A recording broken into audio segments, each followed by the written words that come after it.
orang Banten, ayo kita majukan Banten.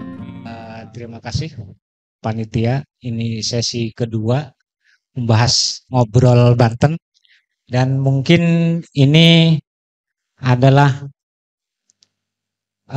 tema yang paling panas karena tadi apa yang dibilang dari kepolisian bahwa hampir masyarakat Banten itu adalah bukan penggiat anti korupsi, tapi penggiat korupsi. Kalau penggiat korupsi ya pelaku. Kalau penggiat anti korupsi ya artinya berusaha untuk berusaha untuk menghindari hal-hal yang negatif. Tapi saya akan sedikit mengulas sejak kapan sih Banten mengenal korupsi. Sebelum bahas itu ada satu pepatah yang diungkapkan oleh Sultan Abdul Mafakhir, wong Banten kudu ngagagurat tapak leluhur, aja sampai udan guru banjir ilmu, wong salah malah kaprah, wong bener ora lumrah. Artinya orang Banten harus melacak kembali peristiwa-peristiwa yang terjadi oleh leluhur kita. Jangan sampai hari ini kita menghadirkan guru dari berbagai disiplin ilmu, sementara orang berbuat salah semakin merajalela dan orang yang berbuat baik semakin tidak terlihat. Ungkapan ini dilontarkan di tahun 1620.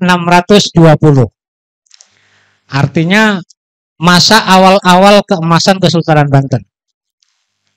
Kenapa Sultan Banten sampai mengungkapkan informasi itu?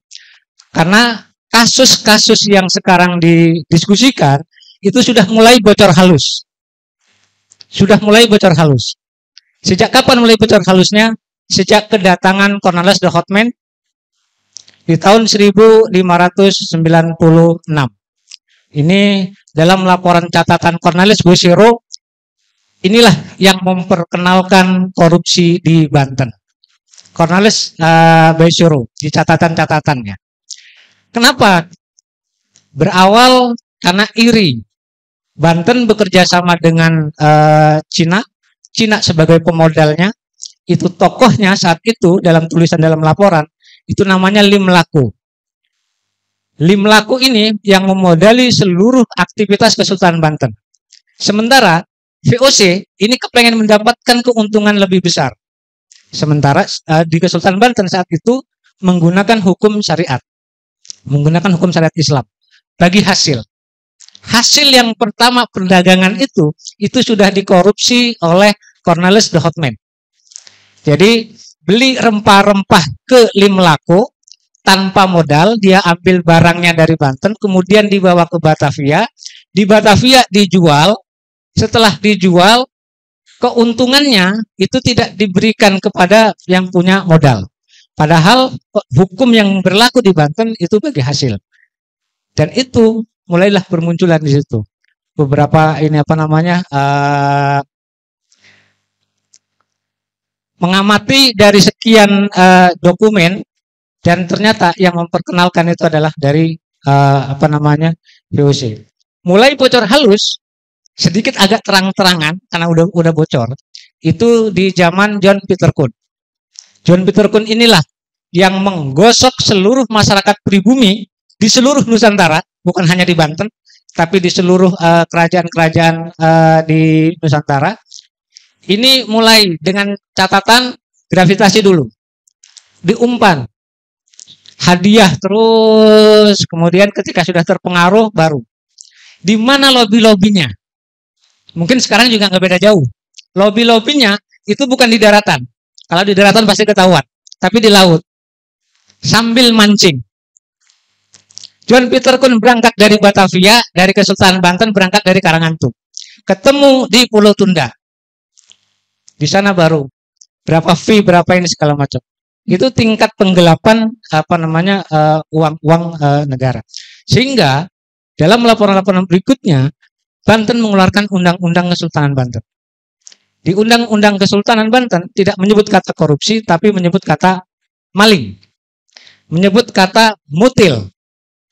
Kalau mutil karena posisinya hasil panen yang diserahkan kepada Berdana, Berdana melaporkan ke Bupati, Bupati baru melaporkan ke Sultan.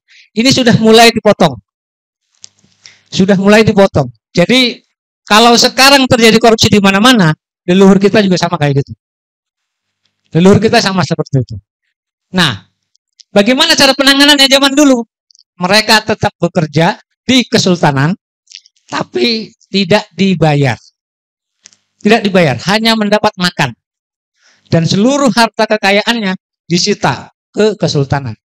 Ketika memang dia bekerjanya untuk apa? Pembangunan benteng yang kuat, pembangunan irigasi, pembangunan segala macam, itu adalah orang-orang yang melakukan korupsi. Orang-orang yang melakukan korupsi. Itu di Undang-Undang Kesultanan Banten ada di pasal 103, membahas tentang malik. Nah, kenapa sampai seperti itu? Mulai sedikit agak jelas-jelasan ketika Banten sedikit terpengaruh besar oleh pemerintah VOC, oleh aturan VOC di tahun 1700-an. Lewat investasi. Lewat investasi. Kenapa? Karena Amerika investasi sudah masuk. Prancis, Jerman, Inggris, semua negara itu berinvestasi untuk melakukan industri gula dan industri pertanian yang ada di Banten.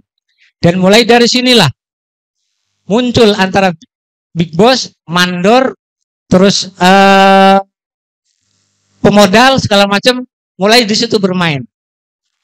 Dan itu banyak di dokumen-dokumen Bisulit, banyak di laporan-laporan, termasuk di koran-koran pada zaman itu sudah menyebutkan. Sehingga yang paling puncaknya di Banten sebagai dianggap yang paling korup itu di zamannya Multatuli. Di zaman Multatuli itulah puncak korupsi yang cukup besar. Hampir seluruh pekerja di perkebunan, sementara investor pengusaha sudah memberikan untuk upah dan gajinya, itu tidak diberikan oleh bupati dan oleh Berdana. Sehingga itulah yang kemudian Multatuli membuat novel Saidah dan Adinda. Itu menceritakan kasus korupsi oleh bangsa pribumi. Di pemerintah Hindia Belanda 1906 mengeluarkan buku Korupsi untuk para pejabat pribumi. Dan ini rangkaiannya itu sampai dari awal John Peter Koon. Jadi kalau korupsi hari ini mulai menjamur bahkan tumbuh besar, ya karena kita hampir semuanya hidup di lingkungan itu. Hidup di lingkungan setan, lingkaran setan. Kita tidak melakukan, kita mati kelaparan, melakukan kena hukuman. Akhirnya daripada mati kelaparan, lebih baik kena hukuman. Karena ketika dihukum oleh pemerintah Hindia Belanda, itu mulai proses penjara. Kenapa proses penjara? Karena pemerintah Belanda sengaja untuk membuat masyarakat kita untuk menjadi masyarakat yang korup. Karena tadi dari pihak kepolisian ngomong bahwa negara membiayai orang yang korupsi, ngasih makan ini segala macam. Sementara dulu tidak. Negara tidak membiayai. Dihukum hanya untuk makan, tapi mereka tidak dikurung. Kalau sekarang kan duduk santai koruptornya. Menikmati ruangan ber-AC segala macam, tergantung fee-nya berapa kepada pejabatnya yang di sekitarnya. Kalau dulu membangun, pembangunan Tasik-Kardi sampai Sorosoan, irigasi, itu banyak orang-orang yang melakukan pelanggaran di korupsi. Nah, ini yang kita kenapa Sultan Abdul Mafahir mengeluarkan statement wong Banten kudu ngagagura tapak leluhur. Jangan sampai terjadi sesuatu, orang yang berbuat baik semakin tidak terlihat. Karena memang yang melakukan korupsi itu adalah orang-orang yang berpendidikan tinggi. Orang-orang yang sekolah. Pemerintah VOC itu sudah membuat kampus Batavia Institute tahun 1640. Disitulah memperkenalkan. Mungkin saat itu untuk bangsa Eropa baik.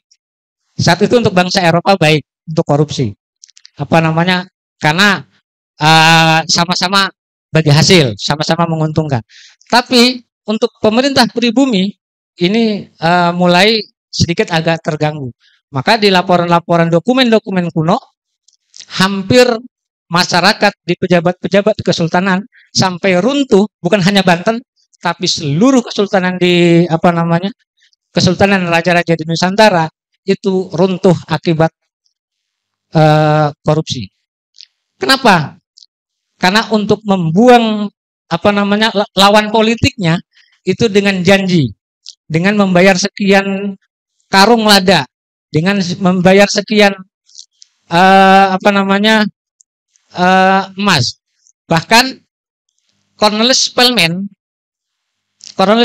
di VOC itu korupsi dari Banten aja, dari bangsa Belanda nih, Cornelis Spelman itu 15 ton emas. 15 ton emas. Peristiwa terjadi antara Ageng Tirtayasa dan Sultan Haji itu akibat adu domba dari Cornelis Spelman, dan Cornelis Spelman itu mendapat keuntungan 15 ton emas. Dan 15 ton emas itu tidak diserahkan ke pemerintah Hindia Belanda karena VOC itu perusahaan dagang, dia digelapkan. Sehingga di dokumen itu tentang pengadilan tentang Cornelis Spelman ini dianggap paling koruptor kelas kakap dari masa ke masa mungkin. 15 ton emas itu. Dan itu diambil dari Banten. Dari hampir harta kekayaan Banten habis. Intan emas berlian yang ada di dinding tembok keraton Kesultanan ini habis karena dibawa oleh Cornelis Spelman. Jadi korupsi, bagaimana cara penanganan hari ini tanpa harus memanusiakan. Karena koruptor itu kan posisinya walaupun antara sadar dan tidak sadar. Kalau sekarang posisinya sadar. Kalau dulu posisinya kan terpengaruh oleh bangsa asing. Sekarang itu dengan kesadaran sendiri, menggelapkan ini itu segala macam. Bahkan termasuk penggelap korupsi lahan tanah negara yang disewakan secara sepihak, itu juga hukumannya lebih berat.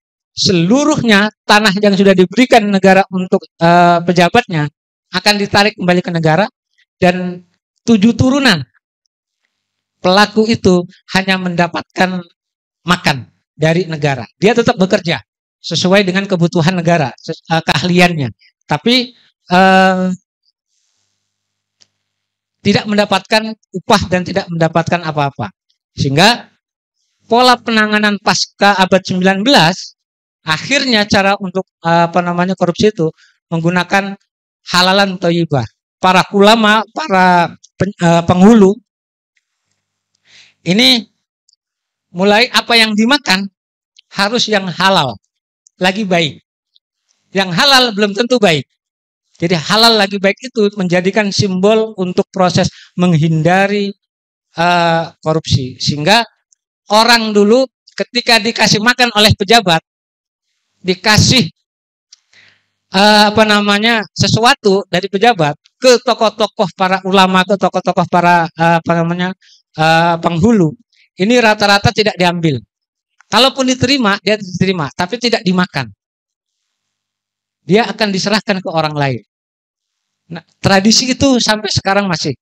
Hanya presentasinya mungkin sekarang lebih sedikit. Kalau dulu hampir semua para tokoh ulama itu menghindari itu. Hari ini bagaimana yang terlihat, kalau kita membaca dokumen koran dari tahun 1700 sampai tahun 1900 tentang korupsi, hukumannya apa segala macam, itu sudah bisa untuk menjadikan satu acuan bagaimana untuk menghindari tingkat korupsi di pejabat hari ini. Karena tanpa ada kegiatan sekecil apapun, jangankan pejabat tinggi, setingkat kelas RT pun itu sudah melakukan. Kalau sekarang, kalau dulu karena posisinya itu seluruh tanggungan pajak itu dari wedana ke lurah, maka yang paling banyak itu adalah dari lurah dan dari wedana. Kemudian ketika mau diserahkan ke pusat, itu tanggung jawabnya dari bupati. Sehingga hari ini ya mungkin nggak jauh beda dengan apa yang dilakukan oleh generasi-generasi terdahulu. Mungkin itu sedikit ulasan. Mudah-mudahan bisa menjadi penguat untuk kita dan bisa menjadi benteng agar dunia korupsi ini sulit untuk dihapus, tapi minimal kita bisa membentengi dan bisa menyelamatkan aset-aset negara. Karena dengan korupsi seluruh sultan dan raja-raja Nusantara hancur lebur oleh kekuasaan bangsa asing karena korupsi. Mudah-mudahan kita ini bisa untuk memberikan pandangan untuk khusus untuk para petugas penanganan anti korupsi, minimal bisa membandingkan proses-proses apa yang telah dilakukan dan apa yang oleh leluhur-leluhur kita. Mungkin itu atas segala kekurangan. Assalamualaikum warahmatullahi wabarakatuh.